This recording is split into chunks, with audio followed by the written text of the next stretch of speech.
ഞങ്ങളിവിടെ CPMന്റെ ജില്ലാ secretary V ജോയിയും മുൻ മന്ത്രിമാരായിട്ടുള്ള കടകംപള്ളി സുരേന്ദ്രനും എം വിജയകുമാറും ഇവിടെ എത്തിച്ചേർന്നത് ആ കുടുംബത്തെ ഒന്ന് ആശ്വസിപ്പിക്കുന്നതിന് വേണ്ടിയാണ്. ആ കുടുംബത്തിൻ്റെ ദുഃഖത്തിൽ പങ്കുചേരുന്നതിന് വേണ്ടിയാണ്. BJP RSSന്റെ നേതൃത്വത്തിൽ ഉള്ള ഭീഷണിയുടെ ഫലമായി നിരവധി ആൾക്കാർക്ക് ജീവൻ ബലിയർപ്പിക്കേണ്ടി വന്നിരിക്കുകയാണ്.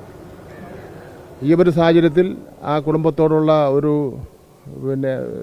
ഞങ്ങളും ആ കുടുംബത്തിൻ്റെ ദുഃഖത്തിൽ പങ്കുചേരാനും അവർക്ക് ആവശ്യമുള്ള എല്ലാ സഹായങ്ങളും ചെയ്തു കൊടുക്കുന്നതിന് വേണ്ടി എൻ്റെ മണ്ഡലത്തിലാണ് നടന്നിരിക്കുന്നത്.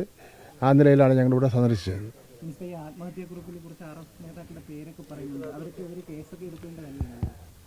അല്ല, അതിനെ സംബന്ധിച്ചിടത്തോളമൊക്കെ ഇന്നിപ്പോൾ കുറച്ച് കഴിഞ്ഞിട്ട് പറയാം. ഈ ഒരു കാര്യം കൂടെ, ഈ ഒരു BLO ഇന്നലെ ആത്മഹത്യ ചെയ്തിട്ടുണ്ട്. അല്ല, അതെല്ലാം വേറൊരു BLOമാർക്ക് വലിയ ജോലി സമ്മർദ്ദമുണ്ട്. അവരെല്ലാം ഒരുപാട് ആളുകൾ അത് വേണ്ട, അരുണ നമുക്ക് വേറെ പറയാം.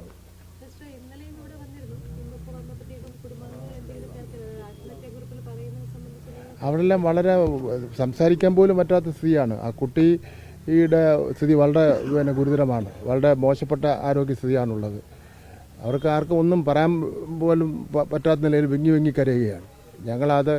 അതെല്ലാം അറിഞ്ഞുകൊണ്ടാണ് അവരെ ആശ്വസിപ്പിക്കാൻ വേണ്ടി എത്തിച്ചേർന്നത്. ആരെങ്കിലും ഒരു സഹായത്തിന് വേണമല്ലോ.